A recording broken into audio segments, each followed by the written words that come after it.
whole situation. Okay, we are live here. We've got a great guest here. This is Keith and Melissa, and we've got Denny Miller here with us today with Omni Block. So if you have any questions regarding Omni Block, this is the best time. And I'm going to really kind of give you a kind of a quick little pitch as to why Omni Block is so interesting. But again, every Thursday we are here from 5 to 6 p.m. Mountain Standard Time where we do a live chat. It's the only place on the internet that I know of where you have an actual general contractor and a realtor. Like, you can ask us questions. We've been in the business for 20 years or so, right? Mm-hmm. Yeah. So what I want to do is here, Denny and I are going to talk here. And again, have your questions ready. It can be about anything, but if you have any question regarding Omni Block or anything masonry oriented or related, you're more than welcome to chime in and ask about those questions. But the neat thing about Omni Block is that a lot of technology has not really solved two problems, and that's a thermal break and effective mass density, okay, or thermal density, whatever you want. There's Denny has a lot of different ways of communicating that, but we don't see that as the two things that you really need to solve in a wall, any envelope of a home. And I see so many people completely ignore the thermal break, which Denny's going to talk about. And then we're going to, and very few talk about effective mass density, or what I would call the bank or the thermal bank, where you bank temperature and energy inside the wall structure of the wall of the home. And we don't think that that is important, or those two things are important in the construction of a home.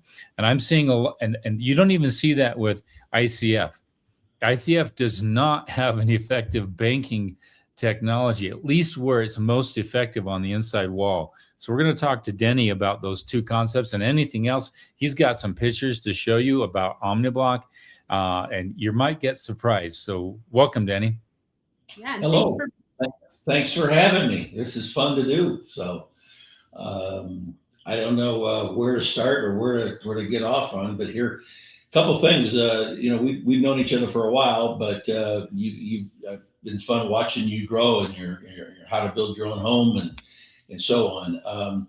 When I first got started, no one ever talked about thermal mass, and no one they kind of avoided it because they didn't know how to explain it and so on. But it's become a very important thing. And I've kind of broken down and get into that a little bit, kind of broken down a little teaching moment from the standpoint of most people have been in a cave in the summertime. And that cave is cool. You walk into it, and even in basements, sometimes people have been in basements and it's cool. The other thing and the reason is because all the aggregate and all the stone and all the underneath the Earth's crust, or I should say the freeze thaw line, all around the world, it wants to be 56 degrees. That's the natural state below the freeze thaw line.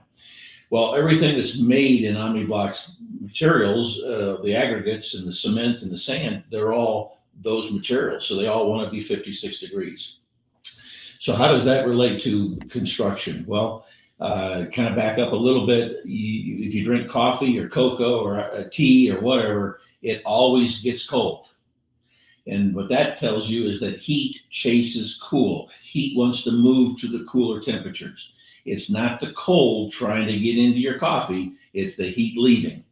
So what happens in a buildings is that we build these buildings with high R values and things that stop the heat from moving through the walls, but the heat moves through the windows and through the doors and through ceilings in some cases, and heating and so on.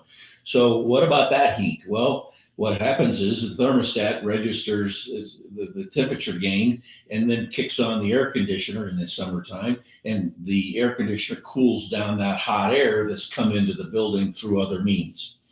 In an Omni Block home, and you mentioned ICF, they don't have this exposed mass. Omni Block exposes that mass, even though it can look like drywall, mud if we want to, with drywall appearance, but that heat that comes in through the windows and doors and ceiling now has a place to go passively to the block. It seeks to go to the block because it's cooler. So it's a principle of physics. Omni Block didn't invent that. That's something that we're just using. But what that does is it adds to the comfort of the building. It adds to the efficiency of the building. It allows you to downsize the HVAC system, which is all about the cost savings that we enjoy.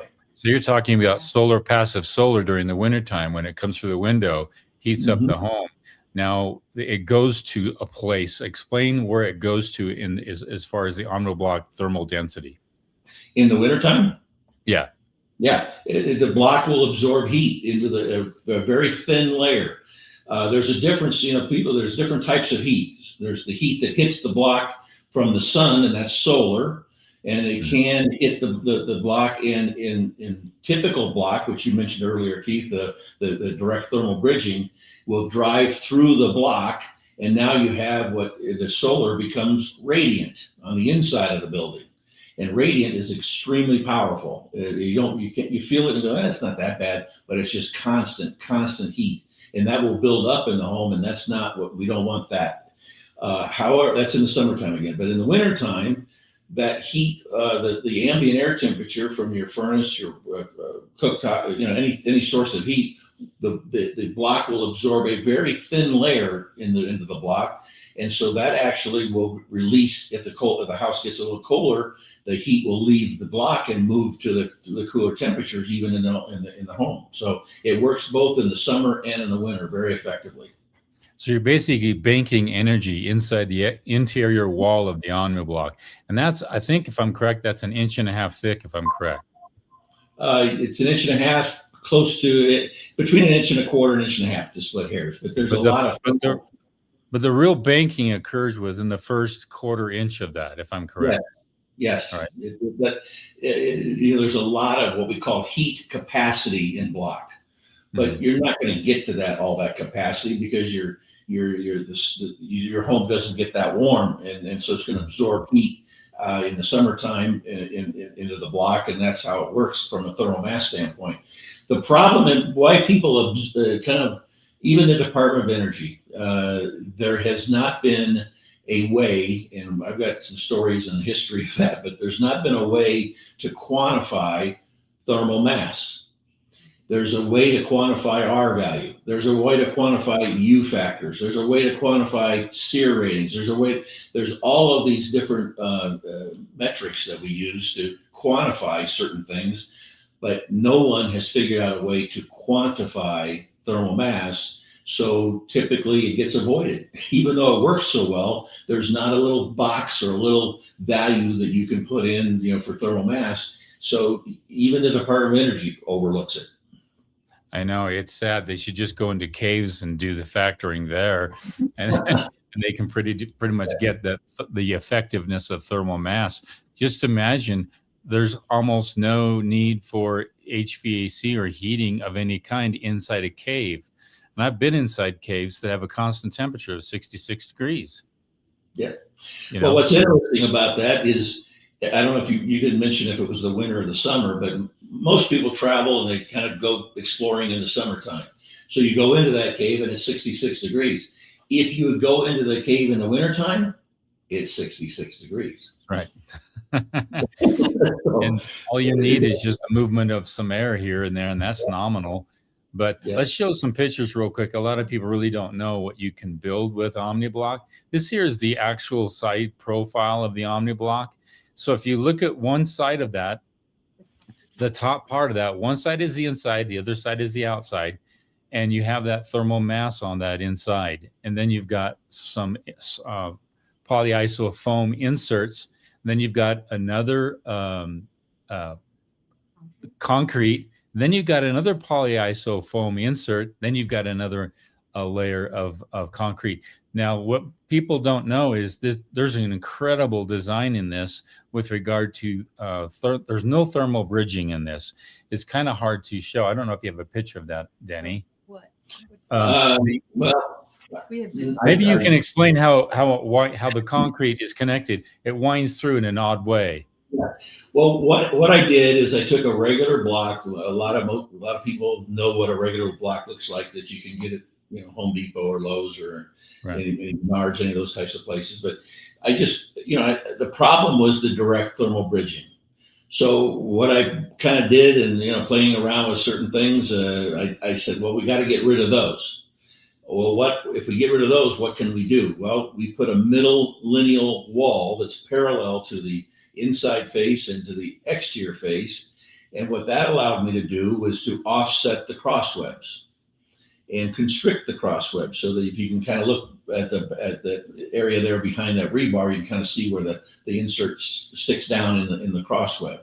Right. So what we've done is we've delayed that thermal path. We don't really, there's also, we kind of coined the phrase thermal flywheel. So what happens is the sun's going to hit that exterior wall, and it's going to, like we talked about the solar is going to try to drive heat through the block. So we know it's going to start to heat up. We know that's a given. Well, it's going to be stopped in some ways with that first layer of insulation, that long cell that you see. Then it gets to a middle lineal wall that actually becomes a heat sink. And somewhere along the line, the sun is off the wall. It comes up in the east, it's traveling above, and it finally gets above the wall. And now it's not on the wall, so the solar can't drive through to the block to the inside. All we care about is we want to protect that inside face from any heat gain. And we do that. So what happens is once the sun is off the wall, it doesn't happen instantaneously, but eventually that wall starts to cool. And so it starts to get ready for the next day where the sun hits it again. And you got that, that's why it's called a thermal flywheel. Heats up, cools off, heats up, cools off.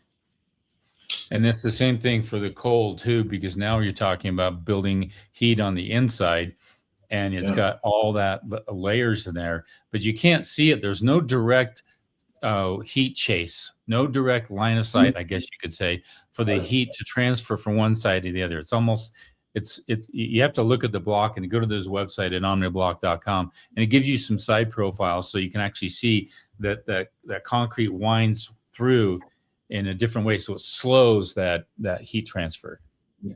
And what's kind of interesting is that it works like we talked about in the wintertime.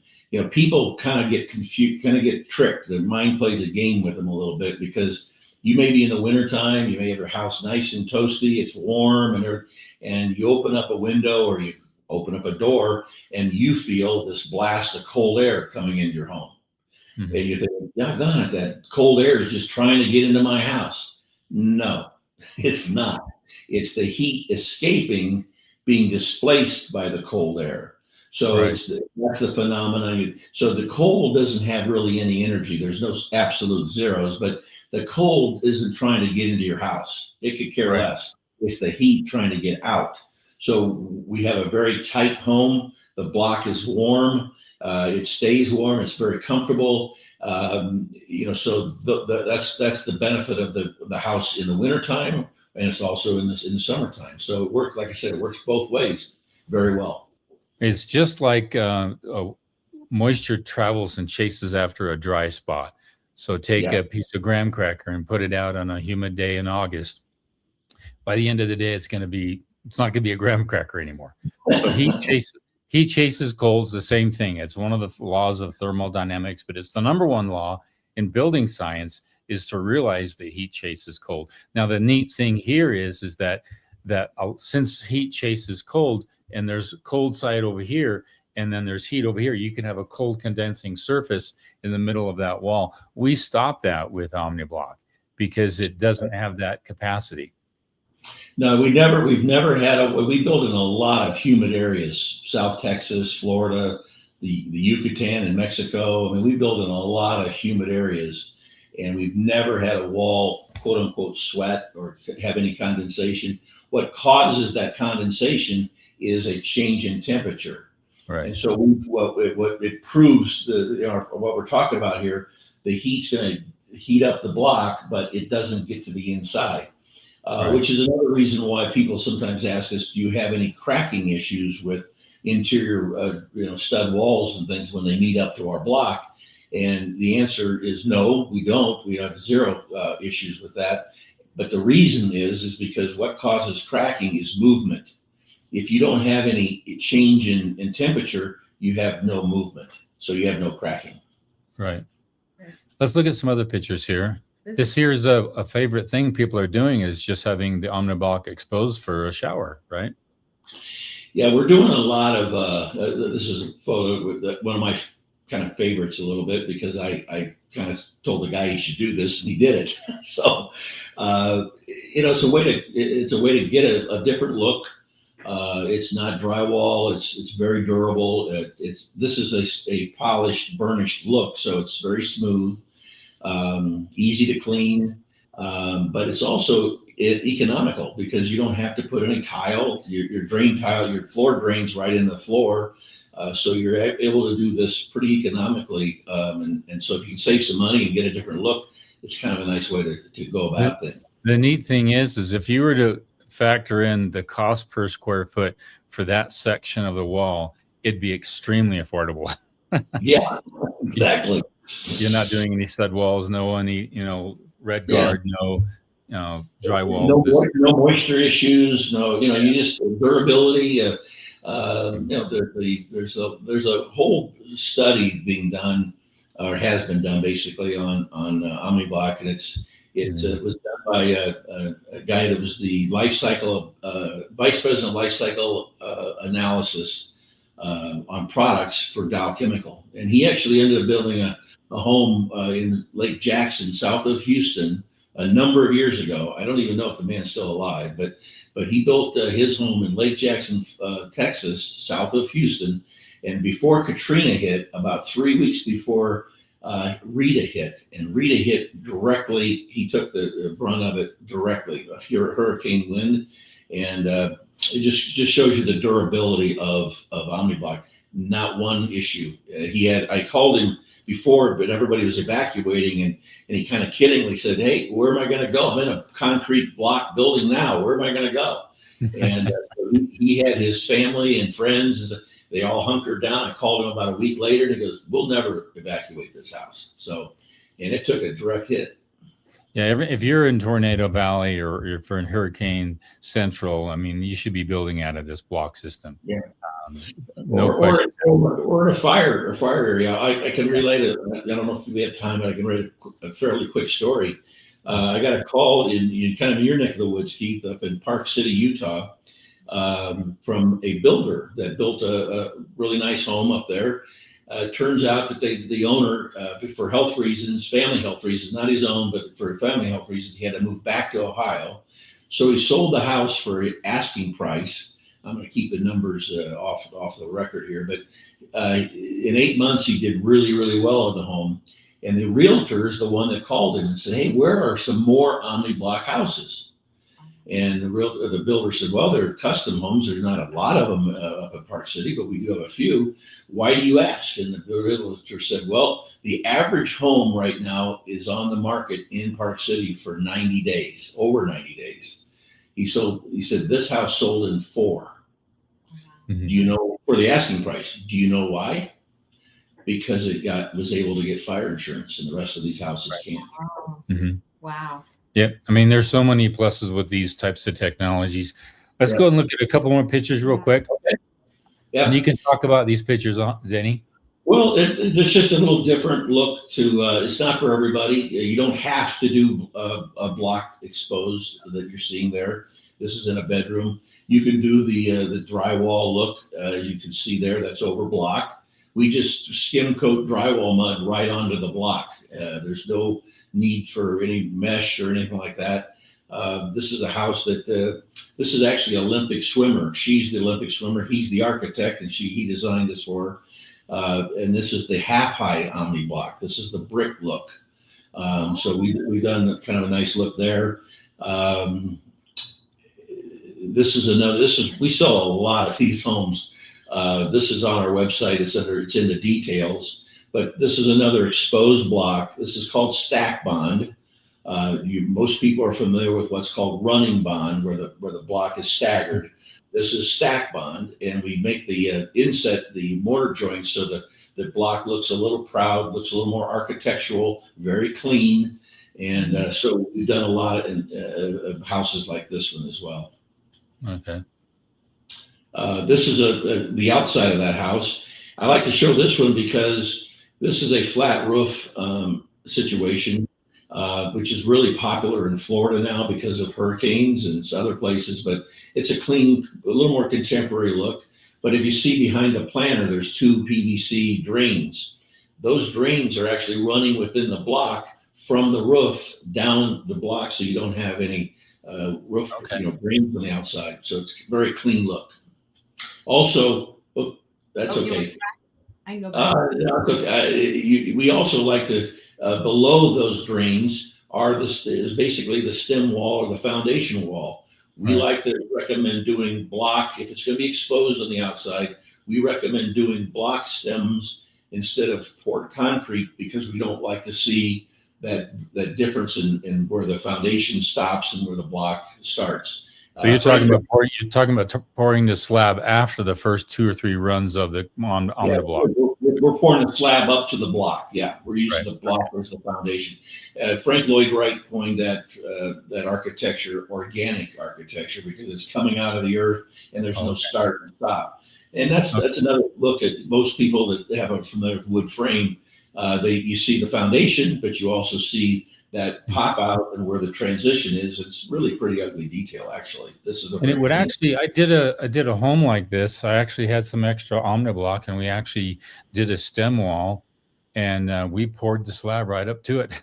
Yep. And the Omni Block worked for insulating that stem wall, and I didn't have to go as deep into the ground because I had it insulated. And that's a good way to do it. And the other thing that works really well, that detail, is it insulates the exterior cell. So you don't have to come in the inside and put any insulation before you pour, which is it's not the right detail anyway. The heat's already escaped or they already come into the building before it even gets to that. So the insulation's in the right location with our stem wall block. Okay, let's look at a couple more pictures and we got a lot of questions coming on here. Okay. Yeah, this is another shot of that house. And like I said, I like to show it because people it's a really clean look. We have our first, believe it or not, the first Omni Block home is being built in Ohio. It's a spec house, not a big home, but they use this as the model. It's 1,040 square feet. It's a 3 bedroom home. And it's really a neat little home for sure. But they use this one as the model to do it. But it's getting a lot of curb appeal. It's getting a lot of interest. So, well, the neat thing about that home is that you completely eliminate a subcontractor on the outside. Completely. Yes, stucco and brick gone. They're gone. Yeah, and it's the durability. I mean, there's nothing to crack. There's nothing to there's no paint. It's just a real. Obviously, it's energy efficient for a lot of reasons, but it's also the maintenance on this is minimal.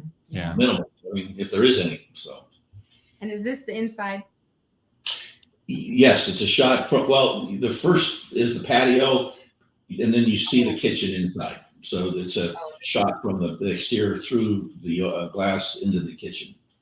And this architect did a same house of the Olympic swimmer, but basically used natural materials. Used block, concrete, steel, and wood, all pretty much exposed. Not a whole lot of other materials other than that.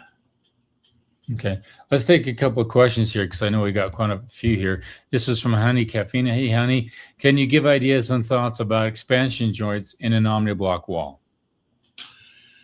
Great question. The expansion joints are handled the exact same way as they would be with standard CMU. Typically, you're looking at where most engineers or architects like to have those every 20 feet. So you would put those in the same way that you would in a regular block wall. I don't have access to details, but it's the same. In the stack bond situation that we just saw, you would never see where the control joint was because it would be hidden as it goes up the wall. You wouldn't know where those control joints are. And there are some in that house that we just showed you. Okay. I'm going to try and get through the Omni Block questions. We will get to the other questions. Okay. This is from Michael Lebenitsky. Many have elected to sandblast Omni Block after install. Can you discuss split face and other finishing options, interior and exterior? Absolutely. Another good question. Yes, some people have sandblasted Omni Block. It's a great look. It actually, sandblasting is literally just a machine that after the block is up, you take and take a wand basically and just wave it over the block, and it takes the burrs and so on off the block. It is such a nice finish that I literally, the last time I was in a sandblasted Omni Block house, I rubbed my face up against it. It's that smooth. It's very smooth. Yeah, it just softens it. It's obviously still a hard material, but it's a very soft feeling. Okay, so that's after the install. The rest of these finishes that we're going to talk about, you do before you install it. The split face, for example. Some people don't even know what split face is, but basically how split face is made is you make two blocks together. And then once they're come out of the kiln, at the plant, they take and put it into a hydraulic split machine and split the block to make two block like normal, but there are no two split face ever the same. So they're always unique in finish. Split face is kind of, I would, who knows, but we use split face mostly in commercial buildings, not so much in residential. Doesn't mean that we definitely used them before, but it's not as popular in residential. Other finishes, there's some great finishes. One's called burnished.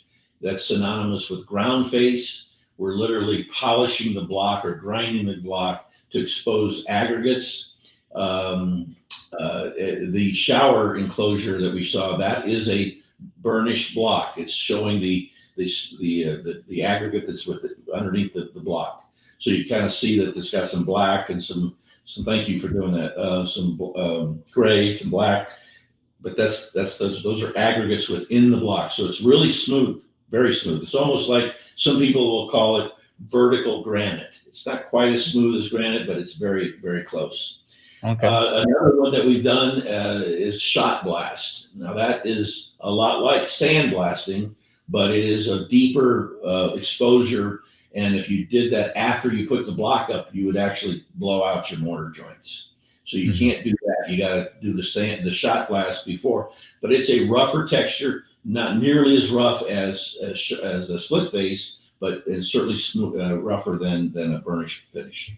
So those are, of course, you've got all kinds of colors. You got tons and tons of colors that you can do. You can just brick it. I've done that. If they get the tool joint just fine, there's a couple of burrs on there. I just take a brick to it, and it smooths it out pretty quick and easy. Yeah.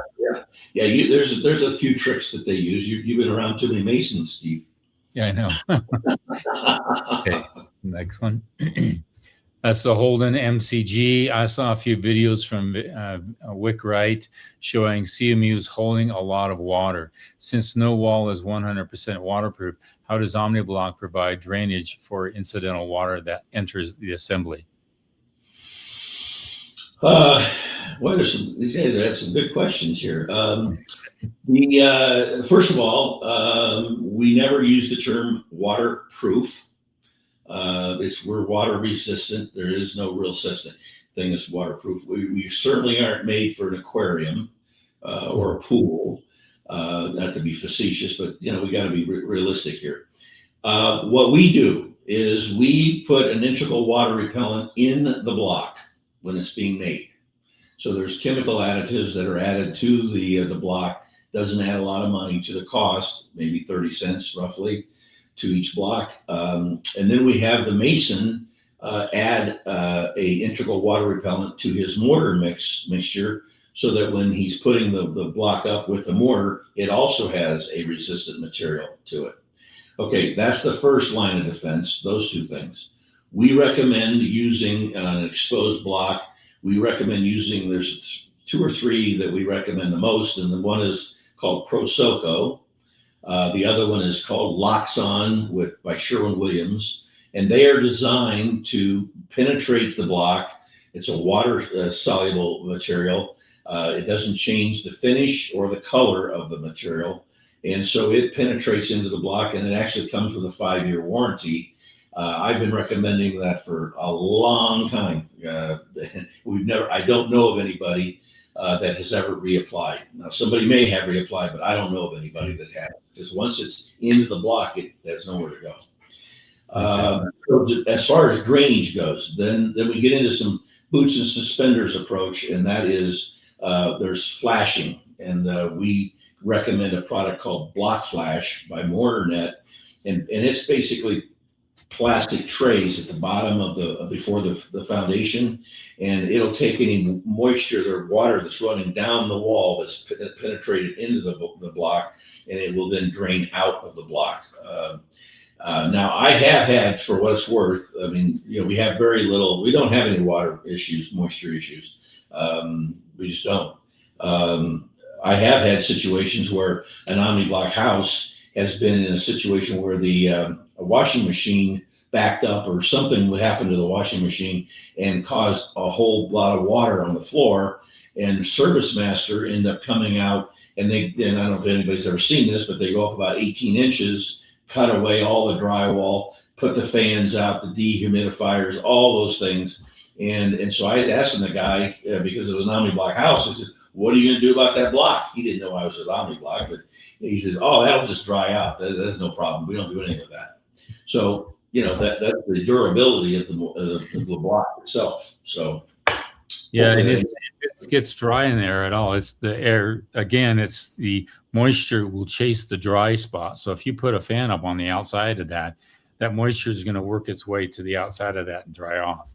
So concrete is porous. It will absorb water, and it's. Hopefully that answered that question. And by the way, anybody that has questions, they can email me or give me a call, and I can answer any of the questions as well. Okay. If I didn't answer the question. Do the lintels, this is from Carissa, do lintels above windows and doors cause thermal bridging? If so, does that cause any issue with cold condensing surfaces and sweating? Also, what about the vertical rebar and concrete filled cells? Let's see, where do I want to go first? Let's start at kind of the end. Also, what about the vertical rebar concrete filled cells? Unfortunately, we do not live in a perfect world. There is not a perfect building system that doesn't exist. So we are going to have some concrete filled cells, but we don't look at the individual spots on the block wall. We look at the whole wall thermal performance. And that's the beauty of Omni Block, is it's the whole wall, not individual spots. There are going to be some spots that are going to be more energy efficient than others, but they're all going to be kind of blended together so that they will absorb that heat out of the building or into the block. So we do have vertical rebar and some of those concrete filled cells. What causes this? So let's go to the windows and doors and thermal bridging. There is, in most cases, above windows and above doors, structural requirements to solid grout the block. Again, there's no perfect building system, but we can't have super energy efficient buildings that fall down. So structure engineers always trumps insulation. So windows and doors, by the way, are not the most energy efficient parts of your building. They're the weak spots, actually. You want to have a more energy efficient building, get rid of windows and doors. Of course, we don't do that because there's trade-offs and we need windows and see the light and so on. But the above windows and above lintels, above the windows and doors are not our strengths, are not our strong points. But again, we're looking at the whole thermal performance of the whole wall. What about, sometimes they'll use a metal lintel versus a bond beam, but the bond beam would actually be more efficient than the metal lintel. It would be, and we kind of gotten away from metal lintels. We did that because it's really kind of quicker and easier for the mason. But we recommend using a masonry lintel or a masonry lintel, not a steel lintel. We also have done, and it depends on where you're at in the country. It depends on what engineer you have. We've done a number of situations above windows and doors where we use, kind of like what you did, Keith, with that foundation wall. We will grout the inside face of the block and insulate the exterior cell. And that is the best. If we can get that through engineering, not to cheat engineering, but just to get it passed, that would be the most ideal situation. And that's where you're not carrying a lot of weight up above. This is an interesting question on the sidebar. When you have a window opening or a door opening and your Omni Block is going above that in a masonry lintel or a bond beam, that's where all the rebar is inside the cell itself, and there's not a steel lintel below that. How many layers of Omni Block do you need for that to really work? I've run into that situation, especially with garage doors. I didn't have a garage door going up high enough, and so we ended up not doing the bond beam across that. We just sat in an LVL, actually a glue lam right inside there. Yeah, sometimes that is used. We try to not do that, but it's not wrong to do it. Okay, so the rule of thumb: 4 feet and under usually requires 8 inches of bonding. Some engineers prefer 16, but some will allow us to do 8 inches. When you get 8 feet, up to 8 feet, then it's or I'm sorry, up to 12 feet, it's usually 2 courses, 16 inches of bonding. When you're talking about your garage doors, 16, 18 feet wide, that's 3 feet. Mm-hmm. So you're adding more. You're adding more weight, which is an engineering thing. There's a trade-off, but there's more of a resting on each side. They're basically becoming columns on each side of the garage, and that's where the weight transfers to. Above it, they just want to have enough so there's not any what's called deflection. You don't want to have any sagging above your garage. Right. I've always told people that if they go at least 3 courses or more, they should be okay, especially over windows and doors. Over garages, I try to push it at more courses if possible. It's not a bad thing to have a higher garage door. You need it typically because the garage door has to fit up inside there. But that's something to think about when you go through and you're creating your window openings. Let's take another question here. This is from Craig Lofgreen. I am just finishing an Omni Block home without AC. I open windows overnight and I lose them at 10 and can be relatively comfortable during the Tucson 105 degrees. You probably know that person there, Denny. I do, but he's absolutely right. It's kind of an amazing thing. I mean, when I was in Saudi Arabia, we built what they call a prototype home. It wasn't a prototype home. We built hundreds of them. It was a 2-story, about a 2,400 square foot house. And they couldn't believe how clean, how fast, how quick, and all the things that we were doing. And ultimately they closed up I kept telling them when they closed up the house, it's 120 degrees over there. I mean, it's hot. I couldn't wait for the walls to get up a little higher so I could at least stay in the shade for a little bit. But they ended up, when I was there for 7 weeks, we finished the house, well, pretty much finished it, got the windows and doors in, and they did not have any power into the home. And their security people would come in and they actually would sleep in there at night and felt like it was very comfortable. Mm-hmm. So what Craig is saying is he's I'm glad that he volunteered that information. But Craig, you should be already finished with your house, man. I'm not kidding. I'm kidding. No, he's probably doing it on his own, but it's true that and Tucson, it's that thermal flywheel again. The heat's building up in the block, but it doesn't get to the inside, and then of course in the desert it gets cooler at night, and so that heat leaves the block only to start up again the next day. So it doesn't surprise me. I'm glad that he's experiencing that. Okay, great. So this question, I don't know if you want to do a quick summary. If you can, the viewer of this, you can get the exact definition and everything at the beginning, a rewatch of this video. But do you want to do a quick summary of the difference? Well, he's in South Florida. He's in climate zone 1 or climate zone 2. Those are very low climate zones, first of all. Which means that the energy code is very, very lax. South Florida uses typically regular concrete block. And then what they do, which is, in my opinion, the wrong thing to do, they fur it out with little 1-inch furring strips. They put on a 1-inch panel of a foam board, and then they sheetrock over that. They've just covered up all of the thermal mass, but that is a little less money than what Omni Block would be, truthfully. Not much, because where we get into the cost, because no one's asking about cost, but to answer the question, you really got to talk about cost. Omni Block is usually about $4 to $5 more money than standard block. So if it's a line item, and Keith, you know line items, you know, it's a line item versus line item, we are going to look like we're a lot more money than regular block. But you know that we don't have to fur out. We don't have to sheetrock. We don't have to insulate those walls.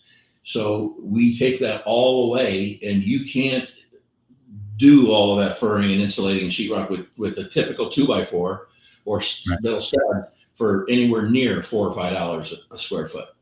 Right. It's more like $10. Now, well, you're eliminating one. Although the insulator will come in and blow in the attic, for the most part, they're only coming once. Most insulators will come twice. They'll do the walls and come back later and do the attic. Here, all they have to do is come out and do the attic. They don't have to do the walls. So you're taking that cost, that labor and time cost, out of the equation on the envelope of the home, and you're only keeping it in the attic space. That's it. Mm-hmm. And that's where you save. And I've done videos like this where here's the real cost of building a home, and there's roughly between 5 and 8 different subcontractors standing in a wall somewhere right like here to do something to that wall. Well, if you can start to remove them, then you can start to implement a better technology, and that's where the real power comes in. Is especially those showers. You eliminated a tile guy, or when you have the Omni Block exposed on the outside. Oh my gosh, all the exterior and all that scaffolding for a second subcontractor gone. It's not there. Yeah, it's amazing how people that get going on it's so much faster. It really is. It can actually, the first time that you build with Omni Block, many times it can kind of get ahead of you. I mean, you're not ready for it to be done so quickly. Right. So anyway, that's the beauty. So no smoke too. That's a good question, but we're not going to probably beat the cost of what they're doing in South Florida. No. Right. Mm-hmm. Go to the next one. So that's hi, Keith and Denny. And most plumbing and electrical conduits will need to be pre-planned for Omni Block houses. What if in future an electrical outlet needs to be added on an Omni Block wall? Thanks. Good point. Well, first of all, they do need to be pre-planned for Omni Block. Keith, you know this firsthand, I don't know about firsthand, but you know that you can't just throw the block up and now then go, okay, now where does our electrical go and where does our plumbing go? You can't do that. Right. These decisions need to be made at some point. They just need to be made typically in Omni Block before the block goes up. What we do, and not everybody does it, but if it was my house, I would tie from box to box to box. And I don't know if Keith has done this before, but you can run horizontal conduit. Nope, you come back. No, am I not there? Just give him a second. There you are. We lost you for a second. Go start that over, Denny. Okay, so I don't want to repeat too much of it, but box to box to box. Okay, from box. Thank you. From what you have from your outlet boxes are at 16 inches top of box, which is standard. You can run horizontal conduit from box to box to box, pretty much all the way around the house. Mm-hmm. Conduit's more expensive than it used to be, but it's still pretty inexpensive. You can do that, and then you know that you've tied the box together from box to box. So if you want to add another outlet, let's say that you have it, they're 12 feet apart or whatever code is in your area, and you want to put an aquarium in between those two, and you don't want to see the power cord. Well, you can cut into the block. Yes, you're going to make some dust, but you're also going to be able to do that very quickly and fish. You got conduit, PVC conduit. You can fish another wire horizontally, and you can add a box really anywhere you want to in the wall. Yeah, and make sure you use metal conduit. Don't use Smurf. because the concrete will come down. But you can use rigid PVC. That's what we Rigid anything rigid. I made the mistake of using Smurf one time, and the concrete came down and knocked it out of the box, and so I couldn't get power to one box. Well, the other thing is the mason can't stand it because he's trying to butter his block. He's trying to grab the Smurf. He's trying to thread it through the block and then set the block. It's like, they don't want to do that. They would rather get a safe target. So. It's not as I was a former electrician, so it's not a real challenge to run your electric. It's just that horizontal. Once you get up to that third course and it's 16 inches up above, once you get that done, then it's only the verticals, only the switches, and then you bring your power down from above and you power up those switches, and it goes right into your outlets too. It's not as complicated as some people think. And the other thing that you can do, which is what I recommend, is you can find interior partition walls that abut where the block is, up to the block, and you can poke those conduits out of the block and into those partition walls. So now your electrician can drop his home runs down into the wood framing area and fish the wire horizontally into the block. That you just have to work your electrician, and there's metal blocks that work just perfectly inside the Omni Block. And what's neat about that is those J boxes basically are going to fit nice and rigid in there versus like in a stud home. It's, they get bent out of shape, and sometimes you don't have plates that fit just right. Let's get a couple more questions here. I want to get as many. We have a lot of questions to get through, Mike, Denny. When installing Omni Block on footers, must vertical rebar be wet set? My mason is saying he wants to drill dowel the verts because he says it's hard to get wet set aligned perfectly. Thoughts? Great question, great comment. All of that is true, but we don't do that typically. It's expensive to drill and epoxy your verts, and you may have to have a special inspection for that. And you may have to have a special inspection. So we try to avoid that. What we do is we supply, it's on our website under information, drop down to design illustrations and cost estimates. And the step 4 shows a rebar shop drawing, a vertical rebar shop drawing that we supply. And the point that he says that, yes, those are pretty tight areas, or cells, I should say. But what we do is I call it a cheat, is where the stretcher block is and where the rebar is supposed to be. If a mason goes to set the rebar or set the block and the rebar's in the way, most masons will right away go get a hammer or go get a saw and they start cutting and And when I see that, I recommend that you replace the stretcher block, the first course, with a corner block. The corner block has a full 8-inch grout cell. Yes, you're not going to have a great deal of insulation there, but it's only one course. And what they do is they bend the rebar so that subsequent courses, the rebar's in the right place so that the stretcher block will fit there. So the corner block really becomes a very universal cheat, if you will, and that's how I would do it. Okay. All right. This is from Holden. If you're in high wind zone, hurricane or tornado, do you recommend increasing the number of full vertical grout cells? Within reason. The answer to that is that certain high wind zones is going to have a higher requirement code-wise, and your structural engineer will be able to design to meet those winds, the wind loads that they require. Yeah, and then most of them, it's like, what, 32 to 38 inches on center, roughly, on the verticals? Well, we're doing, believe it or not, there's a lot of research being done right now because of the industry's doing some long overdue changing of their codes.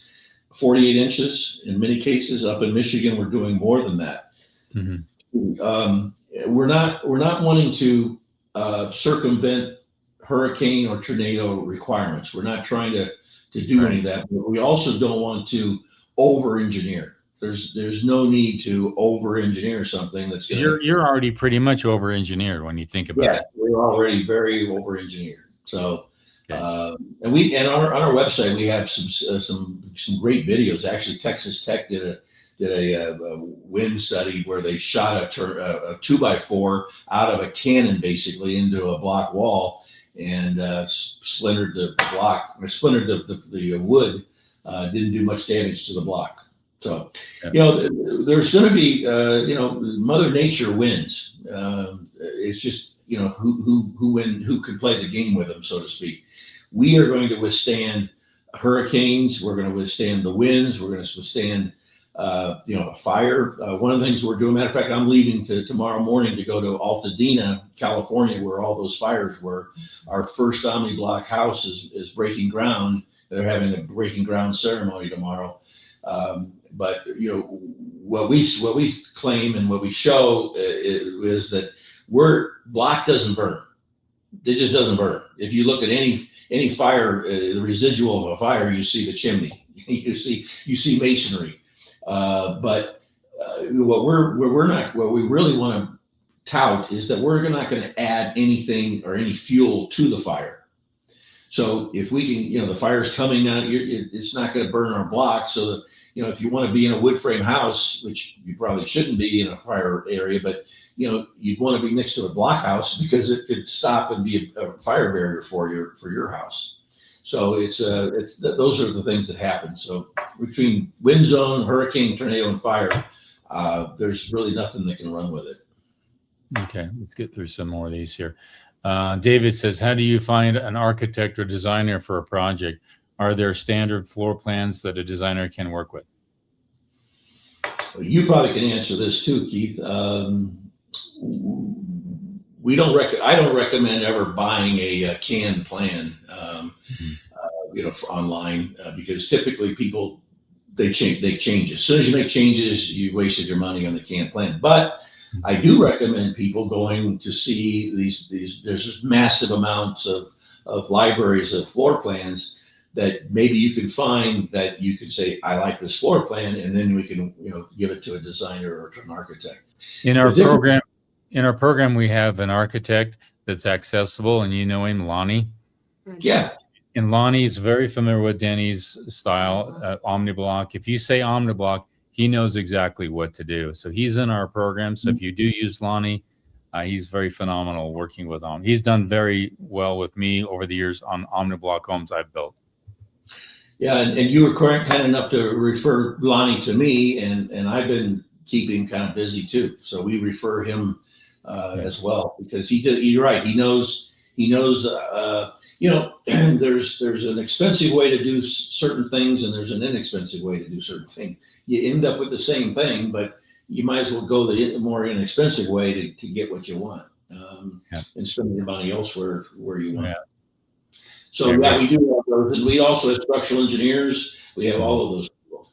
Yeah, I don't know if you still work with Jeff on some of that. He's still licensed in about 40 states or something like that. We still work with Jeff. Jeff Hedman is a good guy. He's busy. We've had to we buried him. You probably don't bury him, so we had to move on. We have other structural engineers that we work with too. I need to get a referral from all these guys. So let's go to that. We need to get our list longer. Let's go to another question here. Jabud, do Omni Block walls have similar water issues as CMUs? Yeah, I mean, we're made with the same material. Standard CMU most of the time does not have an integral water repellent in the mix design, so there's some of that. Listen to if you can go back to the video again. We talked about this a little earlier about a product that Denny recommends that is applied after it's installed. Plus, there's a product that they put into the manufacturing of the Omni Block, which is actually better than a regular CMU wall. Yeah. So go watch it again. Watch this video again. Yeah, watch the video again. I can't stand here and say that, hey, we're the same material. So typically, though, water issues are, when it comes down to it, it's workmanship in many cases. Yeah. The mortar joints are not tight. There's gaps and so on, and we can't. Workmanship is a whole other subject. So. Yeah. Okay, next one here. Holden, which Omni Block stacking pattern is the strongest against high winds, or are they relatively the same? I've had engineers. That's a great question, by the way. I've had engineers, that I've talked to about this very situation. Some have told me, if you take after the rebar and grout and the house is all done, you would never want to do this. But if you took a jackhammer to it and chipped away all of the block, you would still have a very structural building. It wouldn't be very energy efficient, obviously, and it wouldn't keep out the moisture, whatever. But as far as holding up the roof and being structural, it still would be that way. So the block is important, but it's really the rebar and grout that's inside the block that is giving it the strength. So to answer the question, stacking the stack bond versus running bond, it's a minute advantage to running bond, but it's not worth you thinking you've got an inferior strength block, because we got hundreds of buildings of stack bond and they've been around for a long time. Yeah. Okay, good. This is a good question. David, being from Spokane with over 700 houses just burned down, I have to ask a hard question. How much heat could your block be exposed to before the styrofoam melted? We're talking about a long fire rating, Denny. Yeah, well, the fire rating is on the 8 inches, 2 hours and 2.7 hours. It's going to be a hot fire. I hate to, you guys got some very good listeners or people that come on here, because these are good questions. It is a hard question. There's a flash point, and I don't know what the flash point is to the foam, but I probably should. We pretty much say that if there is a full-blown fire within the home and it's a hot fire, the walls are going to be destroyed whether they stand or not, because the foam that you're mentioning has a flash point, but so does the copper, and so does the PVC that the copper's running in, all the things that are inside the wall. So I can't tell you that, hey, we're fireproof and no problem and you're not going to have any issues. But two things. One, we don't think the fire will get that hot in our building because it doesn't have any more things to add fuel to the fire. That's an important part of it. And I don't know if you were part of the 700 homes, but man, I hate to hear any of those. I have a really close friend that's up in the Spokane area. He did not have to evacuate, but he was just down here about 3 weeks ago, and he was asking me, ironically, about the fire issue with Omni Block that we were talking about, because he wanted to build a garage. I think now he's for sure going to build the garage out of Omni Block. You'd have to have the fire right next door, next to a wood pile that would be burning for at least 2 hours, hour and a half. And it would be nice to know the fire rating on that, because I know we went through a fire in our home, and all the homes around us burnt down except the home that I'm living in, because we wrapped it in mineral wool, and that has a fire retardant capacity. And I think that 1.5 inches on that Omni Block has a fire rating on it. It'd be nice to know what it is. But now we're talking about defensible space. And so if the fire is 30 feet away, it can roar, but I don't think it's going to get hot enough to do what it needs to do. The Omni Block does have a fire rating. It's 2.7 hours. Oh, wow. That's long. That's a long. That's the 8 inch. 12 inch has a 4-hour fire rating. Mm-hmm. Yeah. So that's sufficient for especially a high wind fire coming down, because if you've been into a bonfire, it just torches for like a few minutes and it starts to come down, because the fire is a triangle of fire: oxygen, fuel, and heat. And so once the oxygen is always there, but once that fuel starts to be consumed, that fire gets down pretty quick. So you just don't want to put a wood pile next to your house. You know what the thing is the 700 houses. I didn't know that number, by the way, but what really is it's our challenge, really, Keith. It's our challenge is expose people, because most builders, nothing wrong with builders, but most builders will do what they're most comfortable doing. Right. And they come up from the framing industry, and they come up, all that, and they become wood builders, and they don't really look at some of the other, like our product, for example. I mean, it's not a case of if, it's not a case of when, it's a case of if. No, it's a case of, what do they say? It's not a case of if, it's when. It's going to happen again. So I would rebuild with a material that isn't going to burn. So yeah. And when you put stone on it, if you did do that, that's going to increase the fire rating as well as stucco. You got a 1/4 inch of gray coat on there, then a finish coat on top of that. That's all going to add to your fire rating as well. So, yep, you could do that. Okay. Yep. Okay. Now the question: could someone solo stack Omni Block and take their time building their house, or does the foam inserts and rain become a problem if left unfinished for months? Well, that last 2 words, for months, that's a little concerning. Some people have done it. The thing that happens, the block, keep in mind, the block is stored outside. The elements are not going to bother the block at all. So you can leave those on your property indefinitely, no problem. The inserts, the expanded polystyrene inserts, are not UV stable. They're not designed to sit out in the sun. So as long as you keep them covered, you can that can take quite a bit of time. Rain is not really a problem. Snow is. You get freezing rain, something that's going to get into the block. It can expand.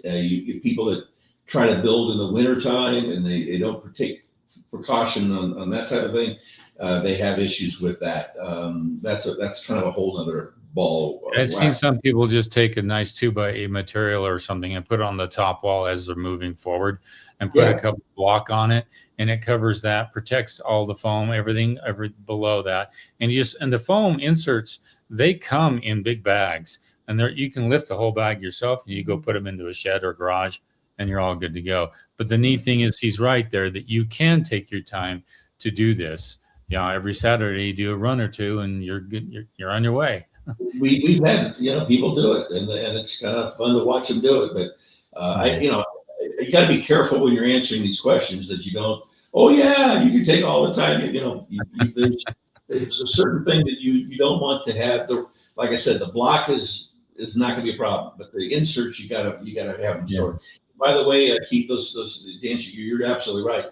The inserts come in stackable 100 count bags. And those bags weigh 10.2 pounds. So you can throw those things up on scaffolding. You can throw them to each other. You can, they move around on the job site very easily. Yeah. Let's get some more questions here. Working on the ideas to add 24x36 garage. I want to have storage on the attic. Do you recommend trusses or regular lumber roof construction? These are getting in some regular questions. To me, you know how I feel about attic trusses. I hate the potential of space lost.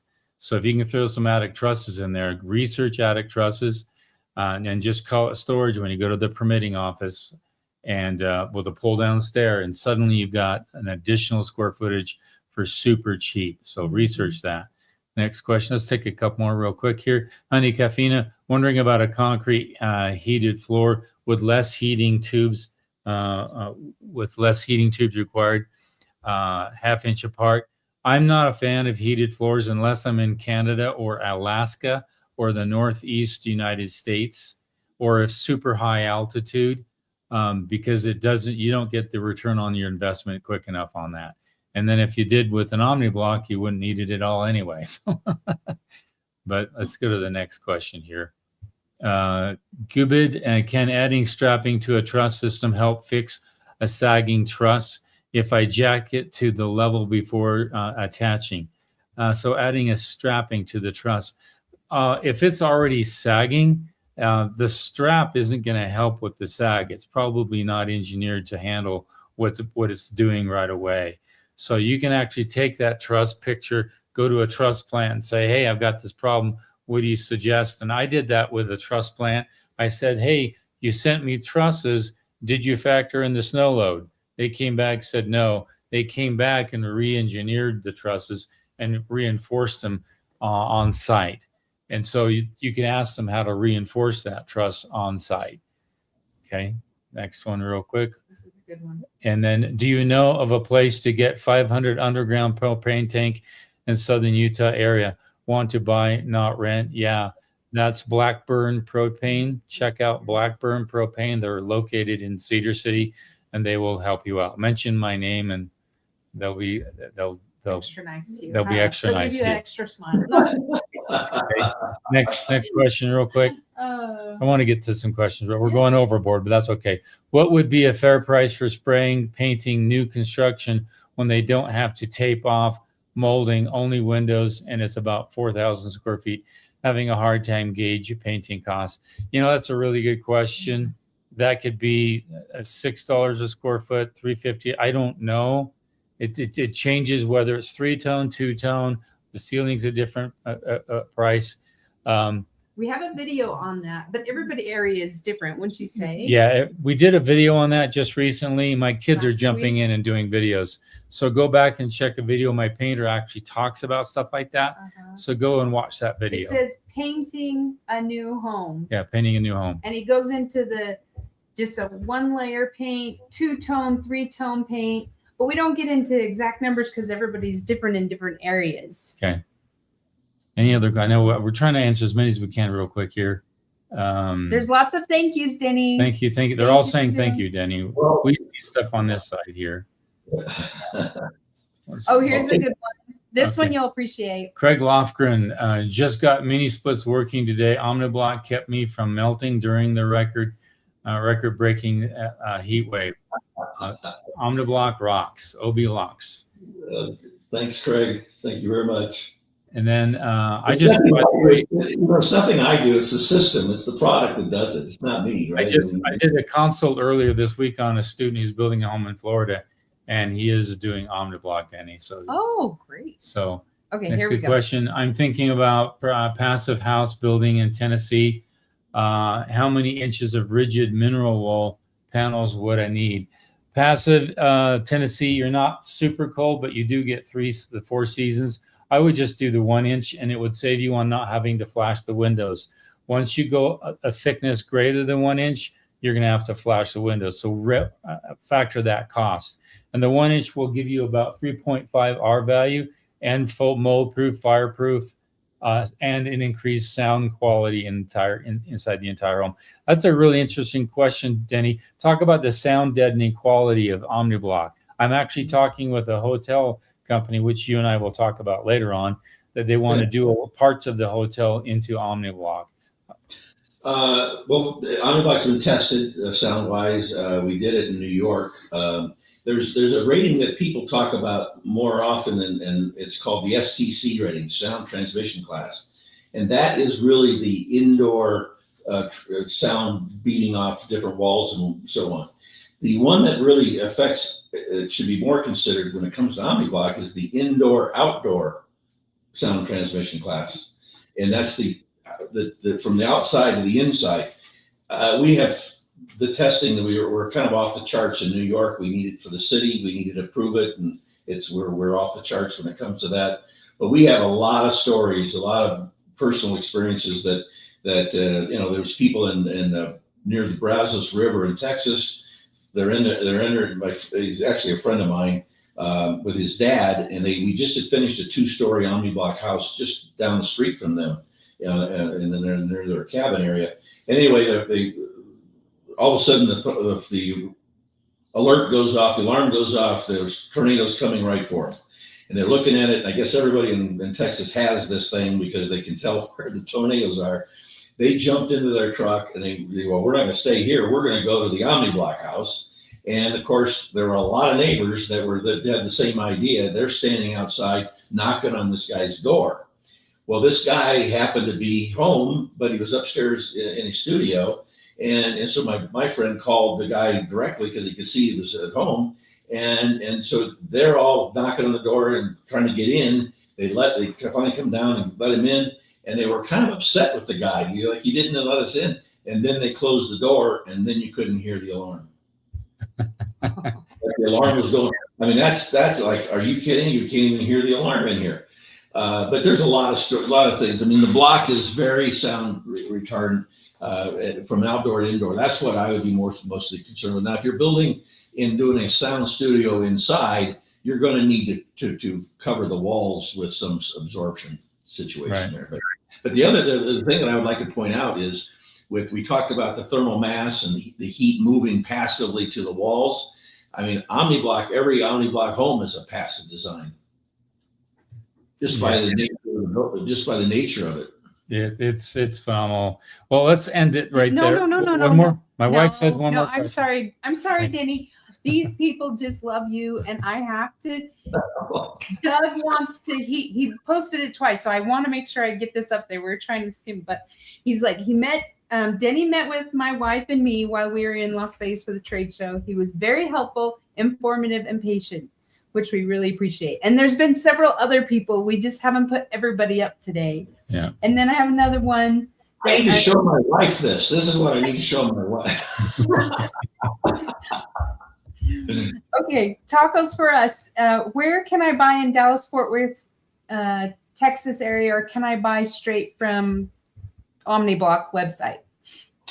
Have him get tacos for us. Get a hold of me or whatever. We do have a distributor in Strawn, Texas, which is southwest of Fort Worth. They have the molds. They make the block. They do buildings in DFW area. We actually have 3 houses getting ready to start in the Dallas area. One in Flower Mound, one in Justin, and one, I can't remember the name. It's about an hour and a half southeast of Dallas. But there's 3 houses that we're kind of getting ready to start. I mean, they've already gone through the process and they've ordered the block and so on.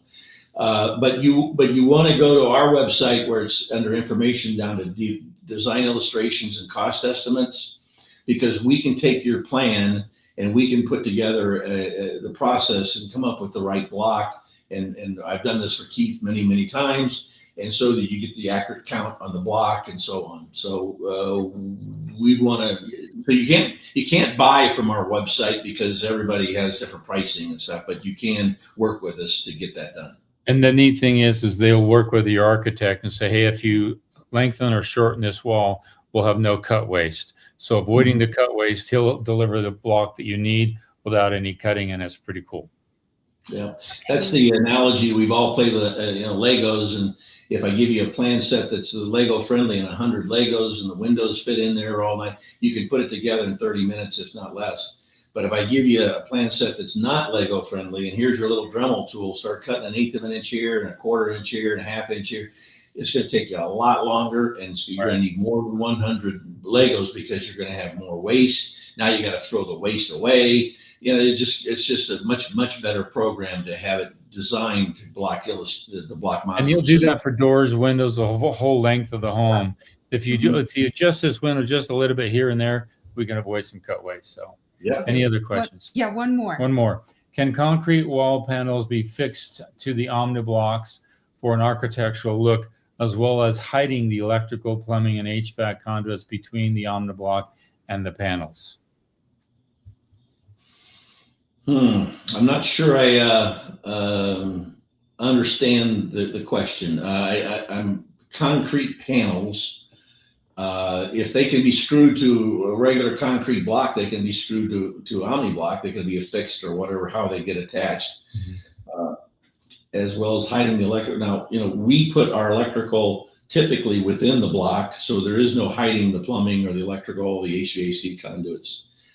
So we do that in the design phase. So we don't really have to cover much. I may not be answering the question correctly, but from what I understand, we that doesn't really apply to us very much. Right.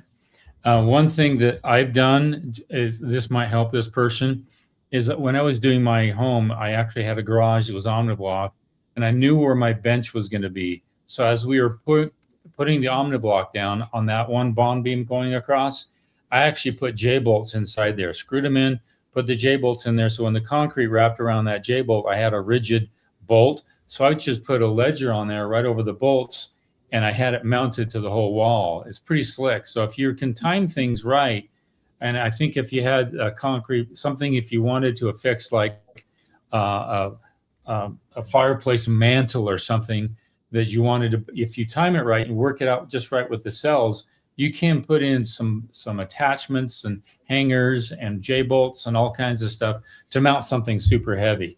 So just we did, it's on our site. I have it. I didn't you bring it for you guys to show, but really cool. They had a plate steel, 1/4 inch by maybe 10, 12 inches.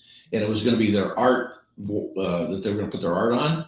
And they actually did this, what you're talking about. They actually embedded the J-bolts. Well, actually it wasn't J-bolts. They embedded the steel that was welded to the shelf, if you will, onto the wall, mounted into the block.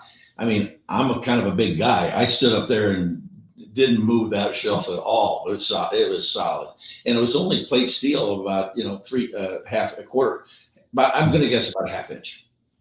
Okay. So, just more comments are coming in through Yeah. Denny. Thank you, Denny, for being here. It has been very exciting to hear the answers to these burning questions. I think I can speak for everyone when I say we all really appreciate you. So, well, I really appreciate that. I really appreciate you guys. You're not showing any of the comments that you're getting. See, that you're being very, modest, because I'm sure they're saying the same thing about you guys. So We got a great group. They Yeah. are amazing. Yes. Sounds- they're very I want to do this again. When do I get to come back? I mean, let's do this Oh, after. yeah. I'm gonna tell them about I'm gonna be at an event in October. But that's not for everybody. It's not for everybody. But maybe after that event we can do it again. okay. Well, yeah, the event, that's it. Yeah, in October, but we appreciate that too. So, Okay. okay. Thanks, I'm glad everybody. We'll be here next week again every Thursday from 5 to 6 p.m. Mountain Standard Time. Save your questions from then. If you can't, go to the website, How to Build Your Own Home, contact the instructor, leave your question. They come to me through an email. I print them up and we can get those questions answered first.